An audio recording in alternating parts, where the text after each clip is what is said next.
Kung mayroon po kayong makita sa inyong account na scheduling, ang ibig sabihin po yan guys, kayo na po mamili kung saan nyo po gusto na satellite ng susya.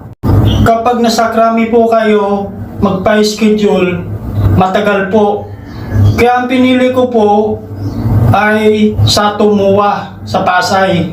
At least may improvement kaysa maghintay pa po tayo sa wala. Kapag halimbawa sa Tumuwa, Pasay ang napili nyo, mayroon po kayong matatanggap na text galing sa susya. Tingnan nyo rin po ang inyong account kung may nakalagay na po na girlfriend OP. Pagdating nyo po sa MOA, ipapakita nyo lang po ang text ng susya at ang inyong tuwan file at mga dokumento. Bibigyan po kayo ng OP. Katulad nito, pagkatapos ibigay ng susya sa inyo, punta po kayo sa land bank kung saan pwede po kayo magbayad kasi hindi lahat ng land bank ay authorized. Kasi ako, sa Baclaran po ako nagbayad dahil po yan ang sinabi sa akin ng taga-susya.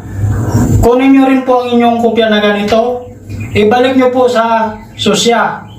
Pagkatapos po, hintayin nyo po ang tawag, picturean po kayo para sa inyong ID license. Ganito po ang bagong lisensya ng Gwardiya. 5 years na po yan. At saka SDR, OP. Humingi rin po kayo ng ganito. Baka makalimutan po nila na hindi sila magbigay ng ganito. Okay guys, balik na po tayo sa duty. At mag-ingat lang po tayo lahat sa ating mga pwesto. Hanggang dito na lang po. Maraming salamat po sa inyong panonood. Hanggang sa muli po. Bye-bye!